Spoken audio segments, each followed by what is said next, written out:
In the year 1066, amidst the tumultuous events of the Norman Conquest, the Battle of Stamford Bridge unfolded in the village of Stamford Bridge, England. This clash of arms would prove to be a pivotal moment in English history. On one side stood King Harold Godwinson, the newly crowned English monarch, leading his formidable Saxon army. They were determined to repel the Viking invaders and sought to lay claim to the English throne. Allied against Harold was a formidable Norse army led by the Norwegian King Harold Godwinson and his ally Godwinson, Harold's own estranged brother. The Norsemen sought to seize power in English and establish their dominion over the land. The battle was brought about by their audacious invasion and Harold's unwavering determination to defend his realm. On a fateful day in September 1066, the two forces clashed near Stamford Bridge. The terrain played a significant role as the Vikings found themselves on the wrong side of the River Derwent, with only a narrow bridge connecting them to the Saxon army. Nevertheless, the Norse warriors fought ferociously, hoping to overcome their disadvantage. In the fierce melee that ensued, the Saxons fought with indomitable spirit, repelling wave after wave of Viking attacks. King Harold himself proved to be a valiant leader, rallying his troops and leading them from the front lines. The battle lasted for several hours, with neither side willing to yield. Ultimately, the Saxon army emerged victorious, dealing a devastating blow to the Norse invaders. Both Harold Godwinson and Godwinson perished in the battlefield.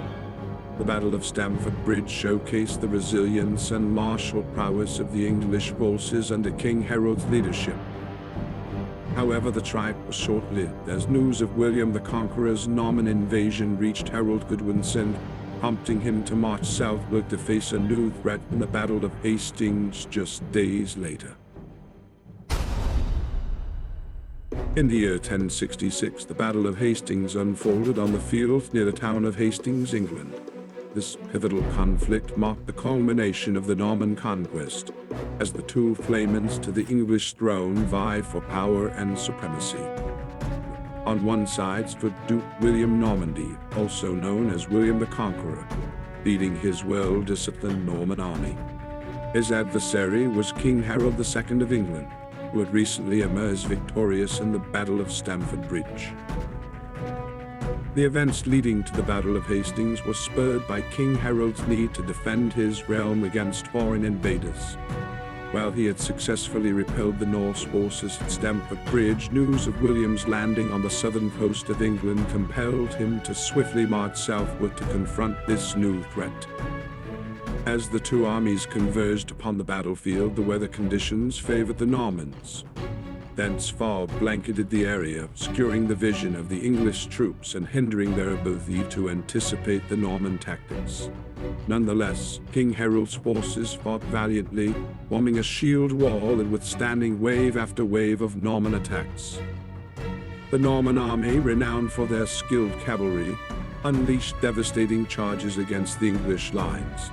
The disciplined and heavily armored Norman knights proved to be a formidable force. In the midst of the melee, King Harold himself fell, struck down by an arrow that pierced his eye. With their leader gone, the English forces faced an uphill battle. Despite their tenacity, they were gradually overwhelmed by the superior tactics and cohesive Norman army. The Battle of Hastings concluded with a resounding Norman victory, securing William the Conqueror's claim to the English throne. This pivotal clash forever altered the course of English history, leading to the eventual merging of Norman and Anglo-Saxon cultures and the establishment of Norman rule in England. The Battle of Manzakur, fought in 1071 AD near the town of Manzakur in eastern Anatolia, was a crucial engagement between the Byzantine Empire and the Seljuk Turks. This clash of civilizations had far-reaching consequences for the balance of power in the region and the fate of the Byzantine Empire. The Byzantine forces, commanded by Emperor Romulus IV Diogenes, sought to expand their influence and regain control over eastern Anatolia. The Seljuk Turks, under the leadership of Sultan Alp-Arslan, aimed to assert their dominance in the region and secure their hold on the territories they had recently conquered. As the two armies faced each other on the battlefield, the terrain played a significant role. The rugged and hilly landscape favored the Seljuk Turks, who were skilled horse archers. The Byzantines, on the other hand, relied heavily on their heavily armored infantry and the traditional Byzantine military tactics. The battle began with a series of skirmishes and tactical maneuvers. The Seljuk Turks, utilizing their superior mobility and archery skills, harassed the Byzantine forces, inflicting heavy casualties and sowing confusion among their ranks. The Byzantines struggled to adapt to the unconventional Seljuk tactics, and their lines began to crumble. In a fateful turn of events, Emperor Romanus IV Diogenes found himself cut off from his main forces and surrounded by Seljuk troops. Despite his valor in attempts to rally his men, he was captured by the Turks, dealing a severe blow to the morale of the Byzantine army. The Battle of Manzakur concluded with a decisive Seljuk victory. The Byzantine forces suffered heavy losses, and their defeat opened the gates for further Seljuk incursions into the Byzantine territories. The battle marked the turning point in Byzantine history, weakening the empire's hold on Anatolia and setting the stage for eventual decline and fragmentation of the Byzantine Empire.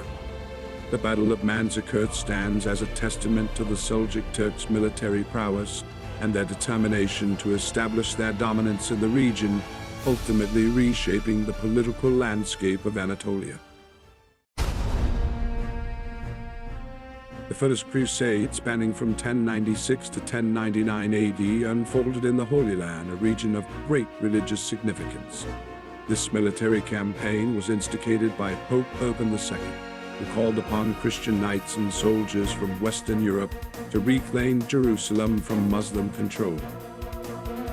The Crusaders, driven by religious fervor and the desire for glory, assembled an army comprising various contingents from different European regions.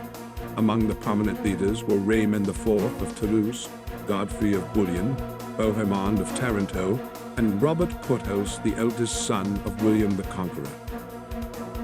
The Crusaders embarked on a perilous journey, traversing vast distances and encountering numerous challenges.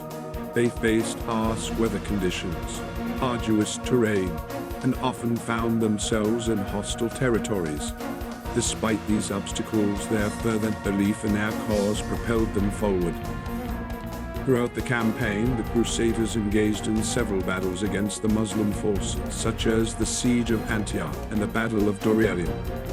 These engagements demonstrated the tactical prowess and military might of the Crusaders, who displayed a remarkable ability to adapt to unfamiliar circumstances.